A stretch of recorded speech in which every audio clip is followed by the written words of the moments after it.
দেশের গণতান্ত্রিক ব্যবস্থা, সমাজতান্ত্রিক ব্যবস্থা, ধর্মনিরপেক্ষতা ব্যবস্থা, অন্যান্য ব্যবস্থার সাথে তার তুলনামূলক একটা কথা বা পর্যালোচনা আমরা করতে চাই। এই জন্য আমাদেরকে আগে একটা কথা মনে রাখা দরকার, সমাজ বিজ্ঞানীদের মতে মানুষের জীবনযাত্রার মান বৃদ্ধি করা, মানুষের জীবনকে সহজ করা, উন্নত, সমৃদ্ধ এবং নিরাপদ করা, এটা হলো সামাজিক জীবনে বা রাষ্ট্রীয় জীবনে শান্তি শৃঙ্খলার পূর্ব শর্ত। জীবনযাত্রার মান বাড়াতে পারলে মানুষ নাকি সামাজিকভাবে শান্তিতে বসবাস করতে পারে। জীবনযাত্রার মান বাড়াতে পারলে, মানুষের জীবনকে উন্নত এবং সমৃদ্ধ করতে পারলে মানুষের নাকি সামাজিক জীবনে, রাষ্ট্রীয় জীবনে মানুষ শান্তি পায়। আপনারা যদি এ কথা বলে থাকেন তাহলে আমার একটা কথার জবাব দেন। মানুষের জীবনযাত্রার মান যদি বাড়ে, উন্নত হয়, সমৃদ্ধ হয়, তাহলে সমাজে নাকি শান্তি শৃঙ্খলা বিরাজ করে, মানুষ শান্তিতে বসবাস করতে পারে। যদি এ কথা সত্য হয় তাহলে আপনারা বলেন তো দেখি, এখন থেকে 16 বছর আগে জীবনযাত্রার মান যা ছিল, 16 বছর পরে এসে জীবনযাত্রার মান বেড়েছে না কমেছে? জীবনযাত্রার মান বেড়েছে। যেখানে গ্রামে চিকন আইল দিয়ে মানুষ চলাফেরা করতো, এখন এটা বিশুদ্ধ রাস্তা হয়েছে, হয় না? যেখানে হাঁটা রাস্তা ছিল না সেখানে এখন গাড়ি চলে, আছে না নেই? কথা বলেন, আছে। তাহলে জীবনযাত্রার মান বেড়েছে। আগেকার মানুষ অভাবের কারণে পোড়া মরিচ দিয়ে, পেঁয়াজ দিয়েও পান্তা ভাত খেয়ে জীবনযাপন করেছে। আমার তো মনে হয় না, অভাব মানুষের যতই থাকুক, এখন শুধু মরিচের উপরে আর পান্তা ভাত আর পেঁয়াজের উপরে নির্ভর করে মানুষ চলে না। সুতরাং মানুষের জীবনযাত্রার মান বেড়েছে।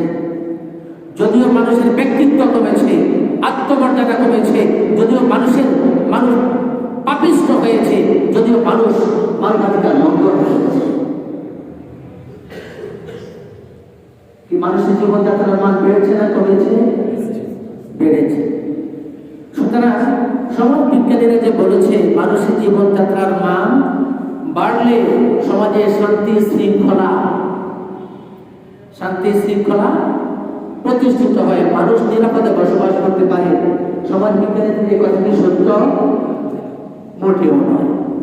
মোটেও নয়। এতে বোঝা যায় মানুষের জীবনযাত্রার মান বাড়লে মানুষের চাহিদা বাড়ে, মানুষের জীবনযাত্রার মান বাড়লে মানুষের লোভ বাড়ে, মানুষের জীবনযাত্রার মান বাড়লে মানুষের দুর্নীতি বাড়ে, মানুষের জীবনযাত্রার মান বাড়লে মানুষের মধ্যে অন্যের সম্পদের প্রতি, অন্য মানুষের প্রতি, জীবন জিনিসের প্রতি, আরো অন্যান্য পার্থিব জীবনের বিলাসিতার প্রতি মানুষের লোভ বাড়ে। এ কারণে, লোভের কারণে, বিলাসিতার কারণে মানুষ দুর্নীতি করে, চুরি করে, ডাকাতি করে, চাহিদা পূরণ করার জন্য অন্যের অধিকারকে নষ্ট করে। কি কারণে করে? দুর্নীতি করে, অর্থ সম্পদ আত্মসাৎ করে। তার কারণ কি? তার লোভ। সে 1 কোটি টাকার মালিক, আর কিভাবে 3 কোটি টাকার মালিক হতে পারে, এই চিন্তায় তার লোভ হয় না। একজন অফিসিয়াল কর্মকর্তা, সরকারি চাকরিজীবী, সে মাসে যা পায় এটা নিয়ে সে চিন্তা করে, এখন তো খরচ বহন করে, ব্যয়ভার বহন করে, মাসে আমার কি 10,000 টাকা থাকে, তাহলে ডান হাতে বাম হাতে যদি আরো কিছু ইনকাম করতে পারি, তাহলে তো আমি মাসে কি 10,000 টাকার পরিবর্তে 10 লাখ টাকা হাতায় দিতে পারি। এ ধরনের চিন্তা করার মানুষ নাই দুনিয়াতে? আছে। সুতরাং লোভের কারণে জীবনযাত্রার মান বাড়ে, কিন্তু ব্যক্তিত্বের মান বাড়ে না। জীবনযাত্রার মান বাড়ে কিন্তু আত্মমর্যাদা বাড়ে না। জীবনযাত্রার মান বাড়ে, তার ঈমানের বল বাড়ে না। জীবনযাত্রার মান বাড়ে কিন্তু তার লোভ কমে না। এই জন্য সমাজ বিজ্ঞানীদের নাকের ডগে আঙ্গুল থেকে ইসলাম বুঝিয়ে দিয়েছে, মানুষের জীবনযাত্রার মান বাড়াতে পারবা, মানুষের সভ্যতা বাড়াতে পারবা না। মানুষের জীবনযাত্রার মান বাড়াতে পারবা, মানুষের আত্মমর্যাদা বাড়াতে পারবে না। মানুষের জীবনযাত্রার মান বাড়াতে পারবা, দুর্নীতিমুক্ত সমাজ ব্যবস্থা প্রতিষ্ঠা করা সম্ভব হবে না। প্রিয় ভাইয়েরা,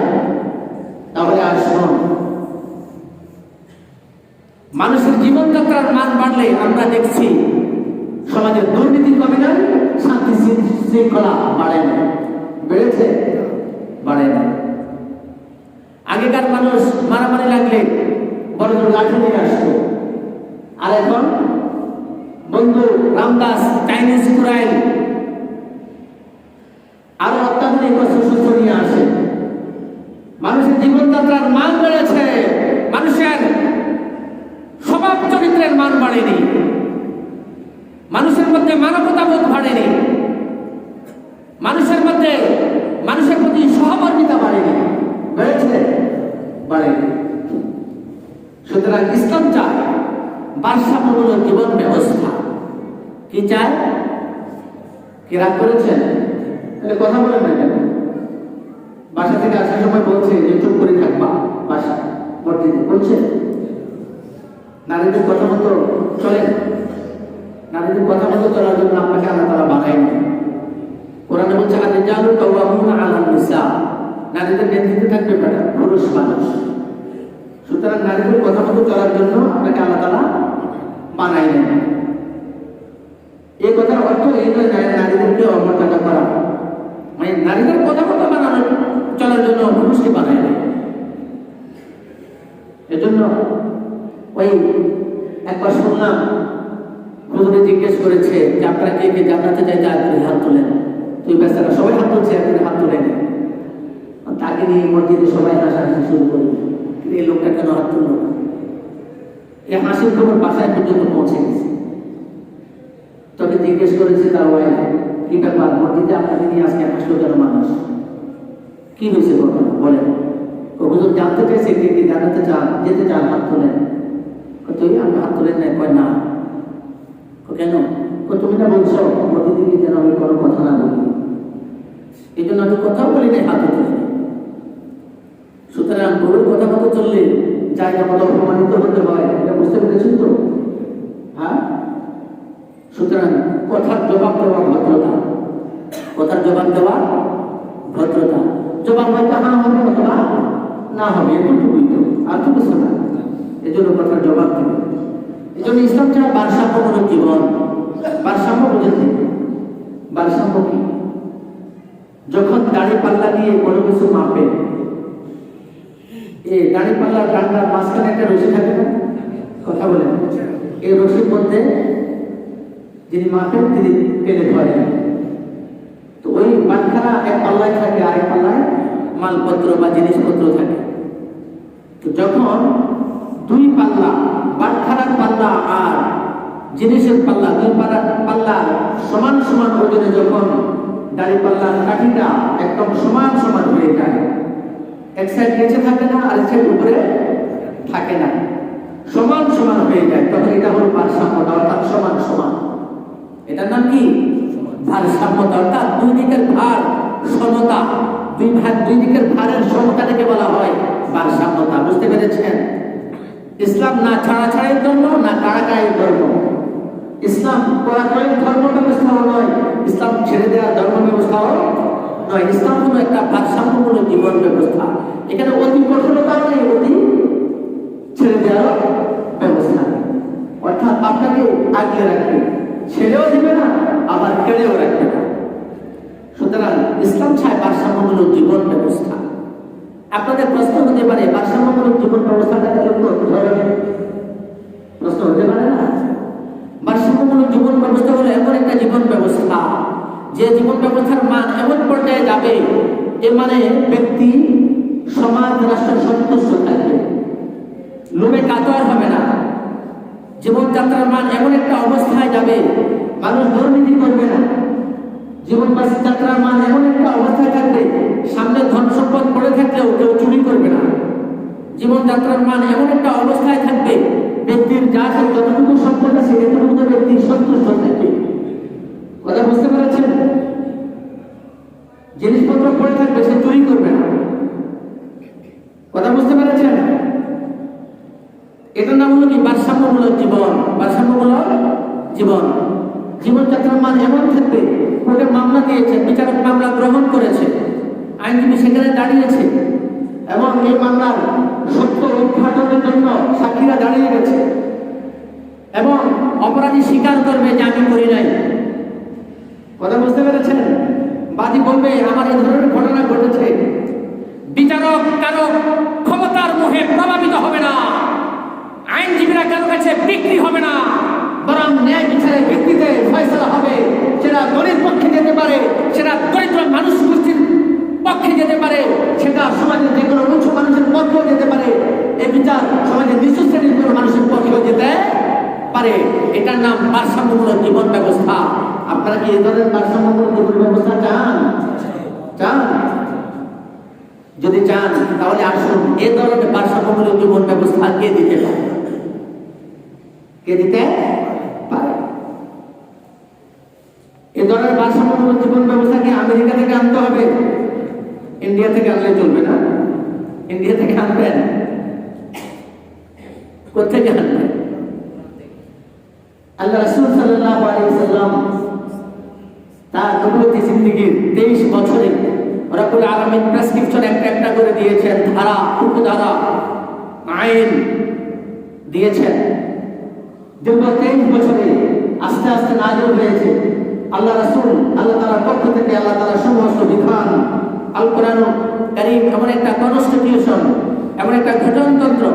আল কোরআনুল কারীম এমন একটা কনস্টিটিউশন, এমন একটা সংবিধান। এই সংবিধানের ধারা পর্যায়ক্রমে নাযিল হয়েছে আল্লাহ তাআলার পক্ষ থেকে। আল্লাহ রাসূল সমৃদ্ধ একটা সমাজ ব্যবস্থা, রাষ্ট্র ব্যবস্থা কায়েম করেছে। ঠিক আছে কথা? সুতরাং যদি মুক্তি চান ফিরে যেতে হবে ইসলামী সমাজ ব্যবস্থায়। যদি মুক্তি পেতে চান ফিরে যেতে হবে রাসূলের সমাজ ব্যবস্থায়। যদি মুক্তি পেতে চান ফিরে যেতে হবে খোলাফায়ে রাশিদিন যে আদর্শ রাষ্ট্র ব্যবস্থা দুনিয়াতে প্রতিষ্ঠিত করেছে, সেখানে ফিরে যেতে হবে। এছাড়া উপায় নেই। ধার করে গণতন্ত্র আনবেন, দুদিনে বিকল। ধার করে সমাজতন্ত্র আনবেন, দুদিনে বিকল। ধার করে রাজতন্ত্র আনবেন, সেখানে শুধু একটা পরিবার সুবিধা পাবে, রাজ পরিবার সুবিধা পাবে। দেশের প্রজাদের জনগণের কোনো খোঁজখবর সেখানে তোয়াক্কা করা হবে না। সুতরাং মুক্তি চান, মুক্তি পেতে শুধু জাহান্নাম থেকে মুক্তি পান প্রত্যাশা যদি করেন, শুধু একটা জায়গায় আমি আপনাদেরকে বলতে চাই, যদি আমি জাহান্নাম থেকে মুক্তি পেতে চাই তাহলে রাষ্ট্রীয় জীবনের সমস্ত জুলুমের অবসান থেকে আপনাকে মুক্তি পেতে হবে। জালেমের শাসনকে, জালেমের শাসন থেকে আপনাকে মুক্ত করতে হবে। দুর্নীতিবাজের কবল থেকে রাষ্ট্র এবং সমাজকে, মানুষের জীবন ব্যবস্থাকে মুক্ত করতে হবে। এছাড়া মুক্তি পাওয়া সম্ভব নয়। আপনি মনে করবেন আমাদের দেশের মানুষের প্রতি কিছু মূর্খতা আছে, অজ্ঞতা আছে। একটা চিত্রের কথাই বলবো। মনে করেন আপনার ভাতিজা, আপনার ভাগিনা, অথবা আপনি নিজে, অথবা আপনার বাপ চাচা কেউ, অথবা আপনার বন্ধু বান্ধব কেউ সরকারি বড় চাকরিজীবী। তো তখন তিনি কি করেন? কিছু বললে যে ভাই নামাজে আসেন, না ব্যস্ততা আছে, অফিসিয়াল কাজ আছে, নামাজে আসে না। আসে আসে এরকম অনেক মানুষ আসে, নামাজেও আসে। কিন্তু তিনি মনে করেন যখন আমার গায়ের বল আছে, যতদিন চাকরি আছে ততদিন কিছু ইনকাম করে আমার পরবর্তী জীবনের জন্য একটু বোঝানো দরকার। এই জন্য তিনি জামাতে নামাজের কোনো তোয়াক্কা করেন না, দাঁড়িয়ে রাখার কোনো চিন্তা করেন না, রাসূলের সুন্নাত মোতাবেক চলার কোনো জীবনযাপন করে কোনো মানসিকতা পোষণ করেন না। বরং তিনি ভাবেন আমি রেকর্ড করলে যখন অবসর গ্রহণ করবো তখন এককালে বেশ কিছু টাকা পয়সা পাবো, বাড়ির সামনে একটা মসজিদ দিব, আমি মুতাল্লি হব, এরপরে হজ করবো, পুরোপুরি দুজন একসাথে বাইতুল শরীফ জিয়ারত করবো। হাজার আসওয়াদ সুমা দিলে তামাম জীবনের সমস্ত ত্রুটি ঝরে পড়বে। হাজার আসওয়াদ সুমা দিলে তামাম জীবনের সমস্ত কবিরা গুনাহ সরে পড়বে। হাজার আসওয়াদ সুমা দিলে তামাম জীবনের সমস্ত ঘুষ দুর্নীতির সমস্ত পাপ ঝরে পড়বে। এরপরে আমি জান্নাতের পাশে মানুষ হয়ে যাব। এ ধরনের চিন্তা আছে না নাই? কথা বলেন, আছে না নাই? এরপরে তিনি দাঁড়িয়ে রাখেন, এরপরে তিনি হজ করেন। যখন তার গায়ের বল থাকে না, 2 ঘন্টা ওযু রাখতে পারে না, তখন তিনি ইবাদতে মনোনিবেশ করেন। আছে না নাই? অথচ রব্বুল আলামিনের পক্ষ থেকে আল্লাহ রাসূল বলেছেন যে যৌবনকালের হিসাব রব্বুল আলামিন আলাদাভাবে দিবেন, যে আমি তোমার গায়ে জীবন দিয়েছি, যৌবন দিয়েছি, এই যৌবন কোন কাজে খরচ করেছো। যখন তুমি একাই দর্জন রাখার ক্ষমতা দেখাতে, হ্যাঁ বড় গলায় কথা বলতে, তোমার শক্তি সামর্থ্য এমন ছিল যে তুমি একাই 100 নিজেকে ভাবতে, এই যৌবনকাল কোন কাজে ব্যয় করেছ। এই যৌবনকালের হিসাব নিয়ে দেখা যায় সে দুর্নীতি করেছে, সে কোনো নেতার চামচামি করেছে, কোন নেতার পক্ষ থেকে প্রতিবেশীর উপর জুলুম করেছে, কোন দলের পক্ষ থেকে তার প্রতিবেশীর বিরুদ্ধে হত্যা হামলা দিয়েছে, মামলা দিয়েছে, অত্যাচার করেছে। এই যৌবনকালের হিসাব নিলে দেখা যাবে তার আমলনামায় এগুলো। তার কারোর কোনো সুযোগ থাকবে? সুযোগ থাকবে? কোনো সুযোগ থাকবে না। আর রিটায়ার করা পর্যন্ত সে ততদিন বাঁচবে। সেদিন খবর নিলাম, আমি অবাক হলাম, চোখের পানি ধরে রাখতে পারিনি। আমার 1 বছরের জুনিয়র ছিল, খুব কাছের বন্ধু না হলে মোটামুটি ভালো মানের বন্ধু ছিল সে আমার। দীর্ঘ 18 সালের পরে তার সাথে আমার কথা হয়নি। তো ফয়জুল্লাহ নামে এক ভদ্রলোককে আমি ফোন দিতে গিয়ে আমার সে বন্ধু ফয়জুল্লাহর নামটা বেশি উঠল। আমি যখন তার ফোনে তার নাম্বার খুঁজতেছিলাম, চিন্তা করলাম তার নাম্বারটা যেহেতু পেয়ে গেছি, একটু খবর নেই। ফোন দিলাম, তার ওয়াইফ ফোন রিসিভ করলো, জিজ্ঞেস করলো যে আপনি কে। তখন আমি আর কিছু বললাম না, বললাম যে আমার বন্ধু মাওলানা ফয়জুল্লাহকে ফোন দিলাম। হ্যাঁ, এটা তো ফয়জুল্লাহ সাহেবের নাম্বার, আপনি কে? আমি ওনার ওয়াইফ। বললাম ফয়জুল্লাহ কোথায়? আপনি কেমন বন্ধু হলেন? আপনার বন্ধু তো আরো 2 বছর আগে ইন্তেকাল করেছে। ওর বাড়ি চট্টগ্রামের মিরসরাই। প্রিয় ভাইরা, সে আমার 1 বছরের জুনিয়র। আমার শরীরটা কেঁপে উঠেছে যে বয়সে হয়তো সমান হতে পারে, কিন্তু সে আমার 1 বছরের জুনিয়র। সে আরো 2 বছর আগে দুনিয়া থেকে বিদায় নিয়েছে। আর আপনি হিসাব করেন আপনার দাড়ি কখন পাকবে, তখন আপনি নামাজ ধরবেন। আপনি হিসাব করেন আপনার চাকরি জীবন কখন শেষ হবে, এরপরে আপনি হজ করবেন। আপনি হিসাব করেন যাকে একটু বড় হয়ে লই, 2-4টা পোলা মাইয়া বিয়া দিয়া লই, এরপরে আমি নামাজ কালাম ধরবো। আপনাকে আজরাইল সে সুযোগ নাও দিতে পারে, আপনাকে আজরাইল সে সুযোগ নাও দিতে পারে। যে দিন আমি বলেছিলাম what's the very important time, সবচেয়ে গুরুত্বপূর্ণ সময় কোনটা? What the very important work, সবচেয়ে গুরুত্বপূর্ণ কাজ কোনটা? What the very important person, সবচেয়ে গুরুত্বপূর্ণ ব্যক্তিকে। আপনি যদি এই 3 জিনিসের জবাব যদি আপনি দিতে পারেন, তাহলে আপনার জীবন সাজাতে বিকল্প আর চিন্তা করার সুযোগ নেই। সবচেয়ে গুরুত্বপূর্ণ সময় কোনটা? আপনি যদি ধরে নেন যে আমি এই মুহূর্তে যে সময়টা পার করছি আমার জীবনের হয়তো এটাই শেষ সময়, সুতরাং এই সময়টাই আমি রব্বুল আলামিনের হুকুম বাস্তবায়নের কাজে লাগাই, এই মুহূর্তে হয়তো আমার জীবনটা পার হয়ে যেতে পারে, শেষ হয়ে যেতে পারে। সুতরাং আমার এই শেষ মুহূর্তটাও আমি রবের দাসত্ব, রবের হুকুমে, রবের গোলামিতে আমি কাটাই। রব্বুল আলামিন যে আদেশ করেছেন সেটা মেনে চলি। হয়তো এই মুহূর্তে যদি আপনি এই চিন্তা ভাবনায় আপনি আপনার হায়াতকে কাটান, তাহলে দেখা যাবে কি আপনি যদি আপনার ইন্তেকাল হয়, আপনি ইমানের সাথে ইন্তেকাল করেছেন, আপনার ঠিকানা জান্নাত ছাড়া আর কোনো সুযোগ নেই। What's the very important work, সবচেয়ে গুরুত্বপূর্ণ কাজ করতে। আপনি বর্তমানে যে কাজটা করছেন মনে রাখা দরকার, এই কাজটাই হলো পৃথিবীর সবচেয়ে সেরা কাজ। আমি এই কাজটা যদি যথাযথভাবে করতে পারি, আমার রবের হুকুম মতবাদ করতে পারি, আমার এই কাজটা যদি কোনো রকমের দুর্নীতি না হয়, মিথ্যার ছোঁয়া না থাকে, তাহলে এই কাজের বিনিময়ে আপনি জান্নাত পেয়ে যেতে পারেন। সুতরাং আপনি যখন যে কাজটা করছেন এটা হলো সবচেয়ে গুরুত্বপূর্ণ কাজ। What's the very important person, সবচেয়ে গুরুত্বপূর্ণ ব্যক্তিকে, যে ব্যক্তি আপনাকে সময় দিচ্ছে। আপনি যখন যার সাথে কথা বলেন তার কথাগুলো মনোযোগ দিয়ে শোনেন, তার দুঃখ বোঝার চেষ্টা করেন এবং মনে রাখেন এ ব্যক্তি আমাকে সময় দিচ্ছে এখন, বা তিনি আমার কথা শুনছে, আমার কাছে সবচেয়ে গুরুত্বপূর্ণ এই লোকটাই। কিন্তু দেখা যায় কিছু মানুষের সাথে এটা অভদ্রতা।